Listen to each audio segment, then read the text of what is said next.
మనోధైర్యం పెంచుకోవడానికి మహామృత్యుంజయ మంత్రాన్ని పఠించడం మంచిది. ఈ మంత్రం మానసిక స్పష్టత మరియు అంతర్గత బలాన్ని పెంచుతుందని నమ్ముతారు. మంత్రం ఓం త్రయంబకం యజామహే సుగంధిం పుష్టివర్ధనం ఉర్వార రుకమివ బంధనన్ మృత్యుర్మోక్షీయమమృతాత్.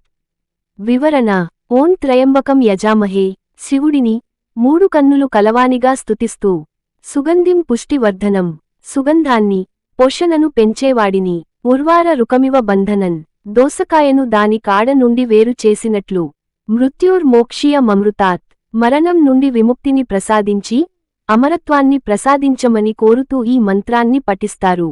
పఠించే విధానం: ప్రతిరోజూ ఉదయం లేదా సాయంత్రం ప్రశాంతమైన ప్రదేశంలో కూర్చొని ఈ మంత్రాన్ని 108 సార్లు జపించాలి. జపం చేస్తున్నప్పుడు మనస్సును ఏకాగ్రం చేసి మంత్రం యొక్క అర్థంపై దృష్టి పెట్టాలి. మంత్రాన్ని పఠించేటప్పుడు మీలో మనోధైర్యం పెరుగుతుందని నమ్మాలి. మహామృత్యుంజయ మంత్రం కాకుండా ఇతర మంత్రాలు కూడా మనోధైర్యం పెంచడానికి సహాయపడతాయి. మీరు సరస్వతి మంత్రం లేదా గణేశ మంత్రం కూడా పఠించవచ్చు. సరస్వతి మంత్రం ఓం ఐం మహాసరస్వత్యై నమః. గణేశ మంత్రం ఓం గణేశాయ నమః.